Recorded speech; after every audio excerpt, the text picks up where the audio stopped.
So we've looked at our initial pulse raiser in our previous videos. In this video, we're going to be taking a look at the mobility component of our warm-up. So what we're trying to do here is increase the range of motion around the joints, primarily the key joints that we use as squash players. So that's our hips, our ankles, our knees. Also, as part of our dynamic mobility section, we're going to do a little bit of activation as well. Now, for a squash player, we really want to get the glutes firing, we want to get those big, powerful muscles working. So as part of our mobility component, we're also going to do some activation exercises to really engage and get those muscles working, ready for our training or games. Probably one of the biggest errors that I see people make as part of their warm-up is to make the mobility component a little bit too static, so they're kind of standing still and stretching and going through those sort of traditional hamstring stretches, quad stretches.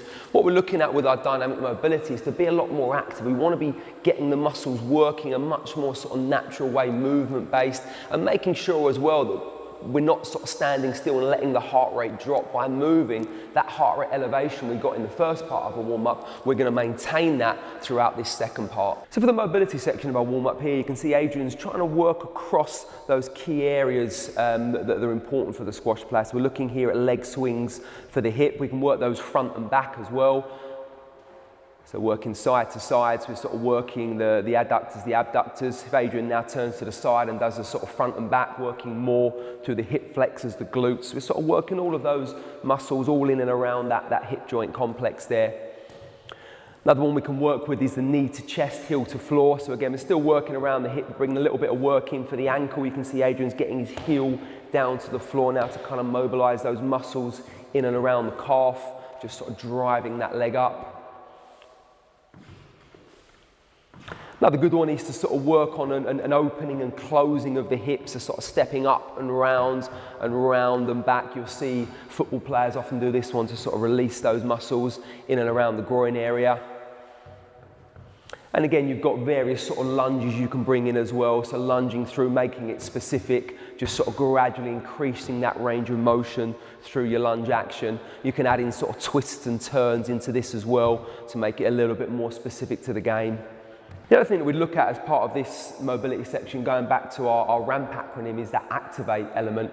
So what we've got Adrian doing here is his hip thrust, his glute bridges. So he's pushing up through the backside, through those big powerful glute muscles and squeezing at the top there. He's holding it just for sort of 2 or 3 seconds each time.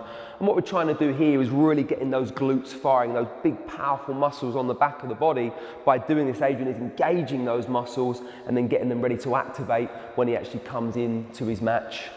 So in addition to those hip thrusts, those glute bridges where we're activating kind of more controlled, Adrian's going to work through some squat jumps. So as you can see, he's going down and driving up with a big jump, really trying to push through those glutes, that powerful muscle exploding up. And again, that will really prime and potentiate those big, powerful muscles ready for his game ahead.